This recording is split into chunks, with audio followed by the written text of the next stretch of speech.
എല്ലാവർക്കും നമസ്കാരം. ഞാനിന്നൊരു കഥ പറയുകയാണ്. ഒരു സ്ഥലത്ത് ഒരു ഓട്ട മത്സരം നടക്കുകയാണ്. അപ്പോൾ മത്സരത്തിൽ ഒരു കുട്ടി പങ്കെടുക്കുന്നുണ്ട്.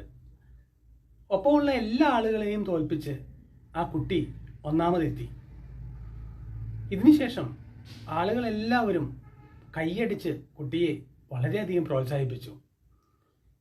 ഇത് കണ്ട് കുട്ടി കാണികളോടായി ചോദിച്ചു, ഇനി നിങ്ങളിൽ ആരെങ്കിലും എന്നോട് മത്സരിക്കാനുണ്ടോ എന്ന് ചോദിച്ചു. കാണികളിൽ നിന്ന് ഒരാൾ എഴുന്നേറ്റു.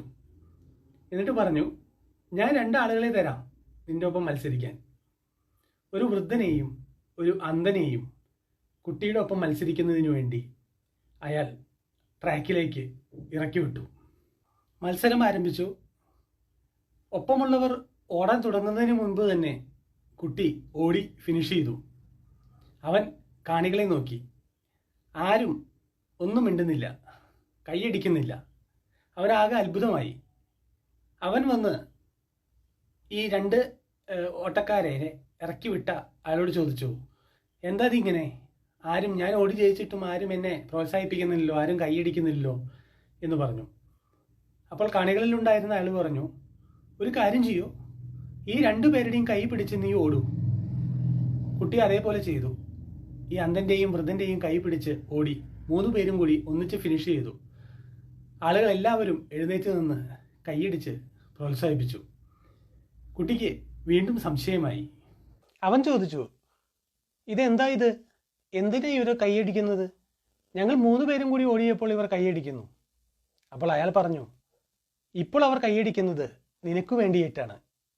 കാരണം ഓടാൻ സാധിക്കാതിരുന്ന 2 പേരെ നീ ഒപ്പം ചേർത്ത് ഫിനിഷ് ചെയ്യിപ്പിച്ചിരിക്കുന്നു. അതിനു വേണ്ടിയിട്ടാണ് അവർ കൈയടിക്കുന്നത്. പലപ്പോഴും നമുക്ക് കിട്ടുന്ന അംഗീകാരങ്ങൾ നമ്മുടെ പ്രവൃത്തികൾക്കുള്ള ഫലങ്ങളാണ്. നമ്മൾ വിചാരിക്കും പലതും നമ്മുടെ നേട്ടമാണെന്ന്. പക്ഷേ നമ്മൾ എന്ന വ്യക്തിയേക്കാൾ കൂടുതൽ നാം ചെയ്യുന്ന പ്രവൃത്തികളുടെ ഉദ്ദേശശുദ്ധികൾക്കാണ് നമുക്ക് പലപ്പോഴും കയ്യടി കിട്ടുന്നത്. ജയിക്കാൻ എളുപ്പമാണ്, പക്ഷേ ജയിപ്പിക്കുക എന്നത് അതിലും ദുഷ്കരമാണ്. വളരെ വിശാലമായ ഒരു മനസ്സിന് ഉടമകൾക്ക് മാത്രമേ മറ്റുള്ളവരെ ജയിപ്പിക്കാൻ സാധിക്കൂ. അതുകൊണ്ട് തന്നെ ജയത്തേക്കാൾ കൂടുതൽ മഹത്തരമാണ് മറ്റുള്ളവരെ ജയിപ്പിക്കാനുള്ള മനസ്സുണ്ടാവുക എന്നത്. എല്ലാവർക്കും നന്ദി.